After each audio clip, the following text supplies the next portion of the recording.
मिनश्शैतानिर्रजीम।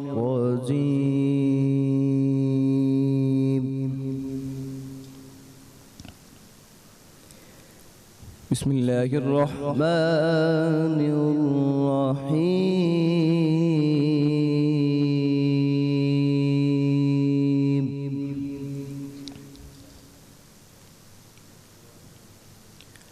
वातसिमू बिहब्लिल्लाहि जमीअन वला तफर्रकू।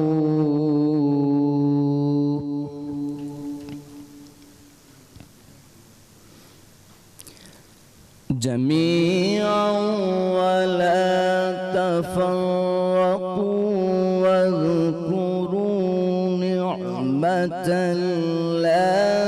अलैकुम।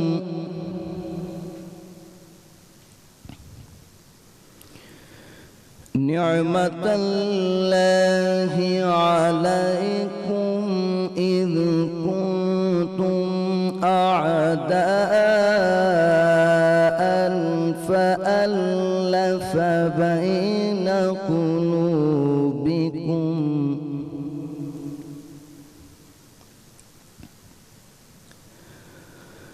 फ़अल्लफ़ बैन क़ुलूबिकुम फ़अस्बहतुम बिनिअमतिही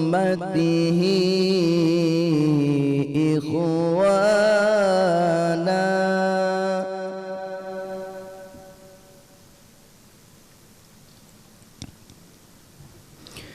इज़ कुंतुम अअदाअन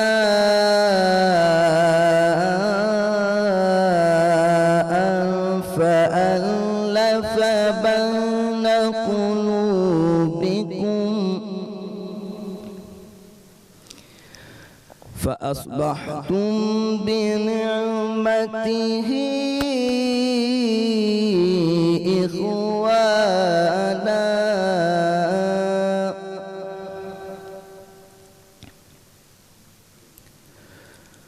वकुंतुम अला शफ़ा हुफ़रतिन मिनन नार।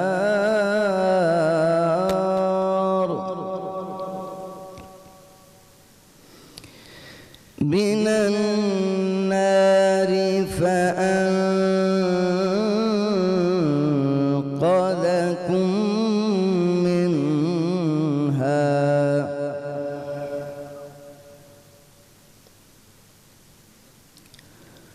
कज़ालिक युबय्यिनुल्लाहु लकुम आयातिही लअल्लकुम तहतदून। सदक़ल्लाहुल अज़ीम। अल्लाह के नाम से शुरू जो निहायत मेहरबान रहम करने वाला है। और सब मिलकर खुदा की हिदायत की रस्सी को मजबूती से पकड़े रहना और मुतफर्रिक ना होना। और खुदा की इस मेहरबानी को याद करो जब तुम एक दूसरे के दुश्मन थे तो इसने तुम्हारे दिलों में उल्फत डाल दी और तुम इसकी मेहरबानी से भाई भाई हो गए। और तुम आग के गड्ढे के किनारे तक पहुंच चुके थे तो खुदा ने तुमको इससे बचा लिया। इस तरह खुदा तुमको अपनी आयतें खोल खोल कर सुनाता है ताकि तुम हिदायत पाओ।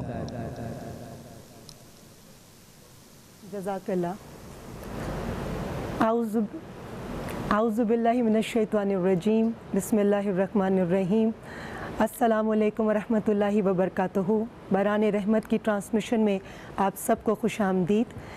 आज यकम रमज़ानुल मुबारक 1441 हिजरी 25 अप्रैल 2020 हफ्ते का दिन।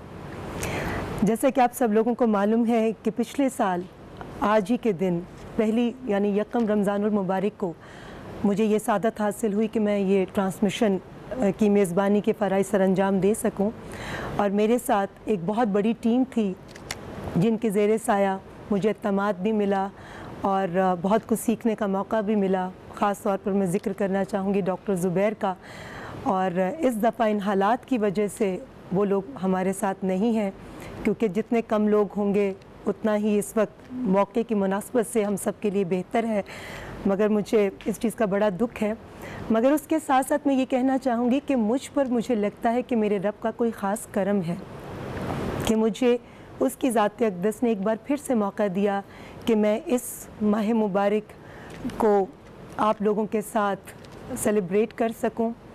मगर मुझे ऐसा भी कभी कभी लगता है कि शायद पिछली बार मुझसे कुछ खामियां रह गई हों या कुछ ऐसी कमियां जिनको पूरा करने के लिए या दोबारा से अपनी इस्लाह करने के लिए अल्लाह ने मुझे फिर मौका दिया कि मैं इस माह मुबारक से कुछ सीख सकूं। मगर कुछ भी हो, एक बात तो यकीनी है कि कोई ख़ास बात है जो मुझ जैसी गुनहगार को अल्लाह ताला की ज़ात अक़दस बार बार मौका देता है कि मैं अपनी इस्लाह कर सकूं। बहुत सारी सेगमेंट्स हैं हमारे पास, बहुत सारी अच्छी अच्छी बातें हैं, मगर उससे पहले मैं शुक्रिया अदा करना चाहूँगी कारी व हाफ़िज़ नुमान क़ादरी साहब का कि जिन्होंने इतनी खूबसूरत तिलावत कुरान पाक से हमारी ट्रांसमिशन का आगाज़ किया। एक बड़ी खूबसूरत बात, मौलाना रूमी रहमतुल्लाह अलैह से किसी ने 5 सवाल पूछे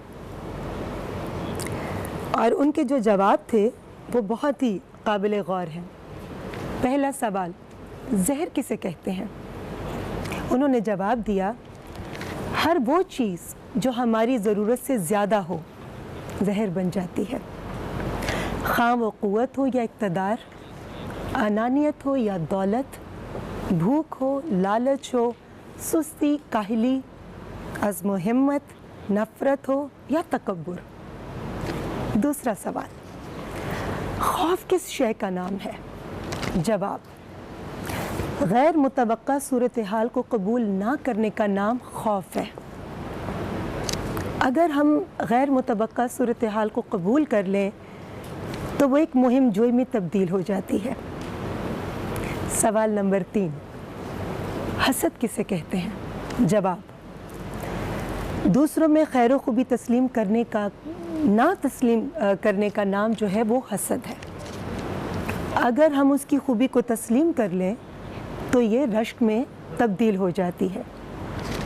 सवाल नंबर 4, सबसे अहम सवाल कि जो हम सबको बहुत ज़्यादा आता है, गुस्सा किस बला का नाम है? जवाब पर गौर कीजिएगा। जो अम्र हमारे काबू से बाहर हो जाए उसे तस्लीम ना करने का नाम गुस्सा है।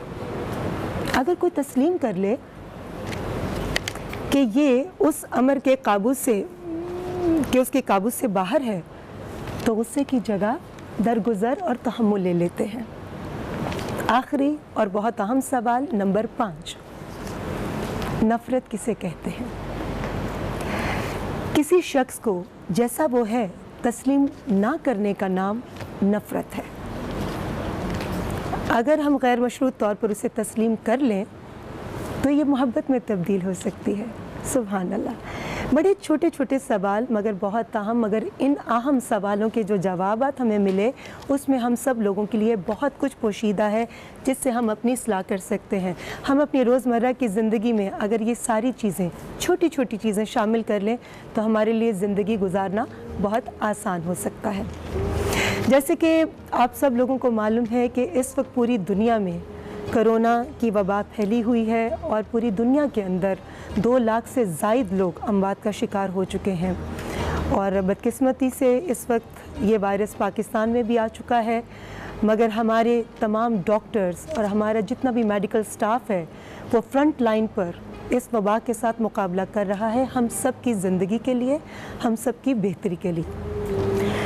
इस वक्त स्काइप पर हमारे साथ मौजूद हैं स्पेशली उनको हमने रिक्वेस्ट की डॉक्टर राशिद नैयर। डॉक्टर राशिद नैयर जो हैं वो chief of medicine and director of critical care हैं एट नोवा एलेक्जेंड्रिया हॉस्पिटल वर्जीनिया के अंदर। हमने स्पेशली उनको रिक्वेस्ट की कि डॉक्टर साहब इस वक्त चूँकि अमेरिका के अंदर ख़ास तौर पे न्यू जर्सी और न्यूयॉर्क के अंदर जिस तरह से तेज़ी से लोग अमवात का शिकार हो रहे हैं उसकी क्या वजह है, आप कोविड-19 के पेशेंट्स को ट्रीट भी कर रहे हैं, तो प्लीज़ इस हवाले से हमें ज़रूर आगाही दीजिए। जी अस्सलाम वालेकुम डॉक्टर साहब। जी हम कनेक्ट करने की कोशिश करें डॉक्टर साहब के साथ। जी अस्सलाम वालेकुम डॉक्टर साहब। जी वालेकुम सलाम। डॉक्टर साहब can you hear me? Doctor Rashid, Yes, I आपको can. मेरी आवाज़ आ रही है? जी आ रही है आपको मेरी आवाज़ आ रही है? हेलो। जी नहीं, मुझे यहाँ पर आवाज़ नहीं आ रही डॉक्टर राशिद की। मुझे आवाज़ आ रही है आप? जी अब आ रही है। जी अस्सलाम वालेकुम डॉक्टर साहब। जी वालेकुम सलाम। पहले तो बहुत शुक्रिया। मुझे मालूम है कि इस वक्त अमेरिका के अंदर सुबह के 6:15 बजे हैं और आप हमारे लिए, हमारे लोगों के लिए हमें आगाही देने के लिए इस वक्त ख़ास तौर पर आप जागे हैं। आपका बहुत बहुत शुक्रिया। डॉक्टर साहब ये बताएं सबसे पहले तो क्या सूरत हाल है वहाँ पर? आप कोविड-19 के जो पेशेंट्स हैं आप उनको भी ट्रीट कर रहे हैं, पर प्लीज़ थोड़ी सी हमें आगाही दीजिए। यहाँ पे जैसे कि आपने पुट किया था कि न्यू जर्सी ब्लॉक में जो है बहुत तेज़ी से फैल रहा है। वर्जीनिया में भी इस वक्त जो है वो काफ़ी तेज़ी से फैल रहा है। हम पीक देख रहे हैं इस वक्त हमारे हॉस्पिटल में और हमारे नेबरहुड में जितने भी हॉस्पिटल्स हैं उसमें काफ़ी नए केसेस देखे जा रहे हैं। थोड़ी सी डॉक्टर साहब मैं माजरत चाहूँगी, थोड़ी सी आपकी आवाज़ में क्लैरिटी नहीं है। हम एक छोटा सा ब्रेक लेंगे, ब्रेक से वापस आएंगे। डॉक्टर राशिद नैयर हमारे साथ ही होंगे। लेते हैं एक छोटा सा ब्रेक।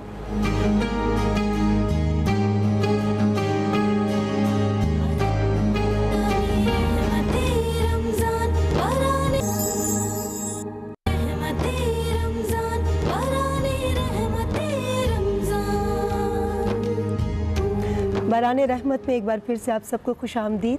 जैसे कि आप सब लोगों को मालूम है कि इस कोरोना वायरस की वजह से एक अजीब परेशानी, एक अजीब अफरा तफरी का आलम है, मगर इस परेशानी से निकला कैसे जाए? ऐसे कौन से लम्हे हम आपस में मिलकर सेलिब्रेट करें कि जिसकी वजह से ये परेशानी बिल्कुल पीछे चली जाए और खुशियाँ और मुस्कुराहटें हमारे चेहरों पर आ जाएं। आज हमारे इस सेगमेंट में एक ऐसा सेलिब्रिटी कपल मेहमान है जिनके बारे में ये कहना बजा होगा कि they are made for each other. दोनों शोबिस के ऐसे चमकते हुए सितारे हैं कि जिनको देखने के बाद आंखें हकीकतन चुंधिया जाती हैं। और ये मैं बटरिंग बिल्कुल नहीं कर रही, I am stating the fact. जैसे कि आप लोगों को मालूम है कि सच हमने सीखना है और सच बोलने की कोशिश करनी है, और पूरे ईमान से और पूरी सच्चाई के साथ मैं इन दोनों का तारुफ करवा रही हूँ।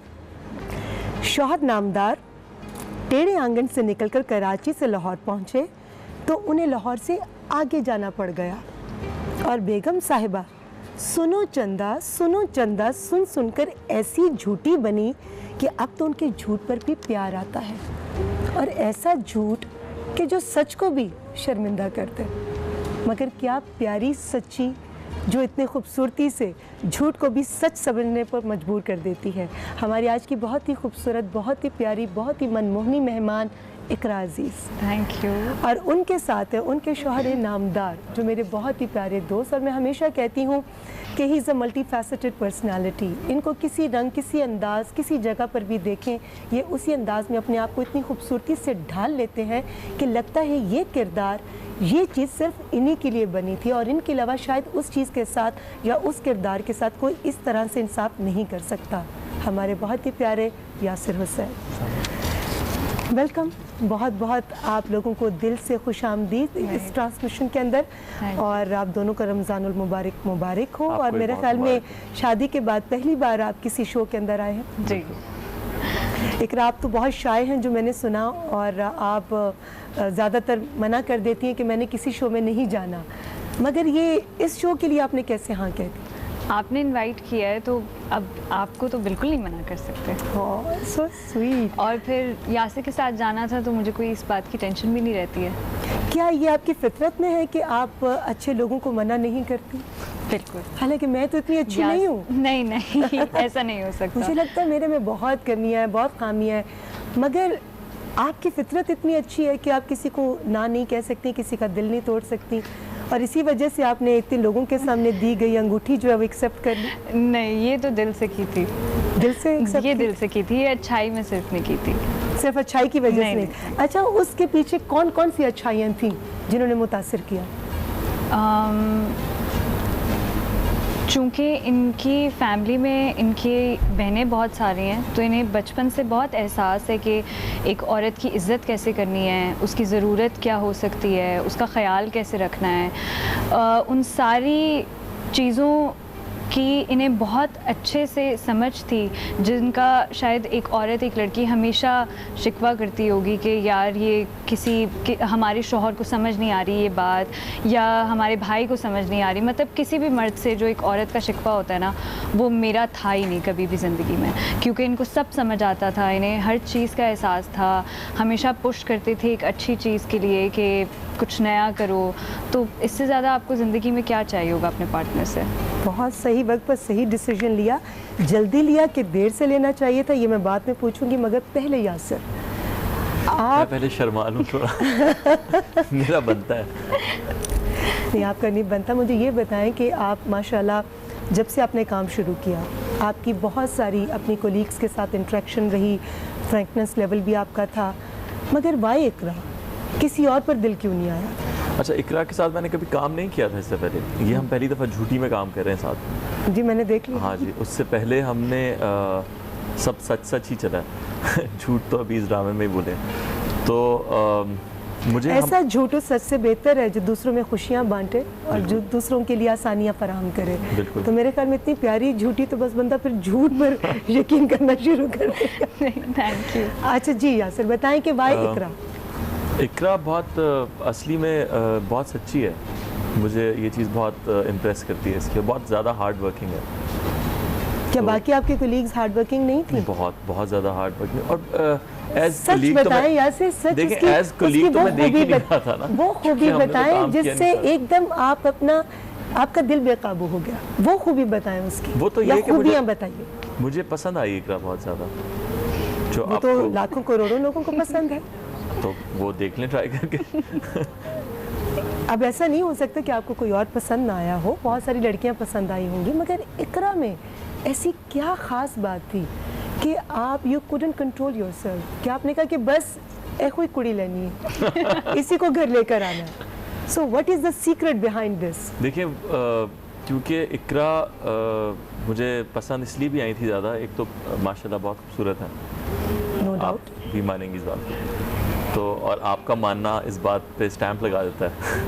अगर आप वाकई। किसी को खूबसूरत मान रही हैं तो फिर तो वो सोच लें बहुत देयर ज़्यादा। इज़ नो डाउट कि इकरा की ना सिर्फ स्किन बल्कि आंखें, और मुझे लगता है कि ज़ाहिरी खूबसूरती तो है ही, जो आपको भी शायद नजर आई, इसके अंदर इसका बातन भी शायद इतना बहुत प्योर ज़्यादा। और खूबसूरत है, मैं बता रहा वो हूँ कि रिफ्लेक्ट इतना करता सच है। बोलने वाली लड़की मैंने नहीं, इससे पहले मैं मिला नहीं हूँ किसी से। तो वो बहुत उसने आपके बारे में भी सच बोल दिया आपके सामने? हाँ जी, हमेशा ही बोल देती है। मैं अक्सर नाराज़ रहता हूँ। और दूसरी एक वजह ये थी कि आप अनअवेलेबल हो गई थी ना। अच्छा बहुत पहले की। बहुत। अच्छा, पहली नाराजगी किस बात पर हुई दोनों की शादी के बाद, और किसकी तरफ से पहल हुई? इकरा ही कभी कभी नाराज़ हो जाती है, मैं तो नहीं नाराज़ होता। हाँ, वैसे मेरी नाराज़गी ज़्यादा है। मैं सच? थोड़ी सी कभी कभी ज़्यादा मूडी हो? मैं बहुत मूडी हूँ उस तरीके से, लेकिन हमेशा सबसे अच्छी बात यह है कि ये हमेशा सर झुका देते हैं मेरे सामने कि भाई तुम जीती, मैं सॉरी बोलता हूँ, मेरी ही गलती थी। तो बिल्कुल ये वैसे हो जाते हैं कि जो तुम्हारा दिल करता है वो करो। अच्छा इकरार, देखिए इकरार, ये रमज़ानुल मुबारक की ट्रांसमिशन है और आपके साथ, आप जैसे कपल के साथ जो भी बातें की जा रही हैं उसका मकसद है क्योंकि आप लोगों को लोग आइडियलाइज़ करते हैं, आप लोगों की कही हुई हर बात लोगों के दिलों पर असर करती है। अब मैं जो सवाल करूंगी उसका मुझे बिल्कुल सच्चा सच्चा जवाब देना। मैं इनमें से कोई सवाल नहीं पूछ रही, अभी तक मैंने एक दफ़ा भी क्यू कार्ड नहीं देखा, क्योंकि आप दोनों ऐसी पर्सनालिटीज़ हैं कि उसके लिए मुझे इसकी मोहताजी नहीं है। जो कुछ मैं पूछ रही हूँ मैं दिल से पूछ रही हूँ। आपने कहा कि मैं ज़्यादातर नाराज़ हो जाती हूँ और अभी तक मोस्टली आप ही नाराज़ होती हैं और ये आपको मनाते हैं और एक तरह से आपको स्पॉइल कर रहे हैं। कल को अगर ये नाराज़ हो गए और अगर आपको इन्होंने ना मनाया तो क्या आप लड़कर अम्मी के पास चली जाएंगी या उस चीज़ का एहसास करेंगी कि इतना प्यार करने वाला अगर मुझसे आज नाराज़ हुआ है तो मैं पहल कर लूँ या ईगो आ जाएगी आपके अंदर? सच्चा जवाब चाहिए।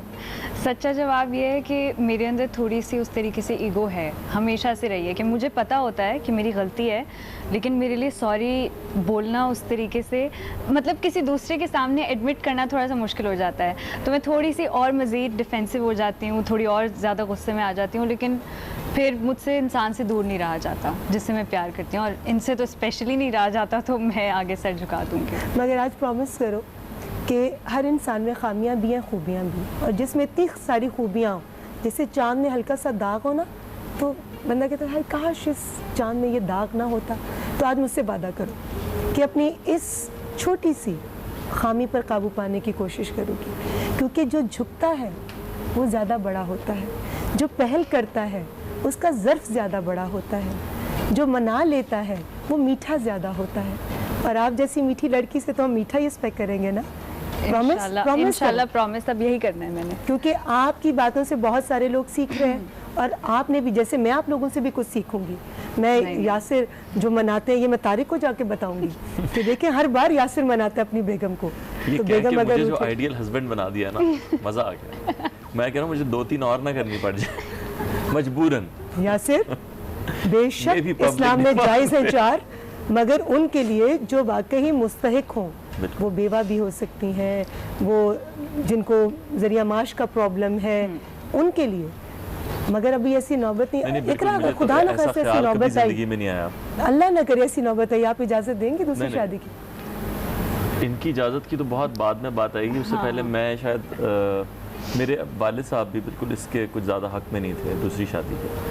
वो बस कहते थे कि मतलब इंसान कितना को बेवकूफ़ हो सकता है कि दूसरी दफ़ा शादी करे।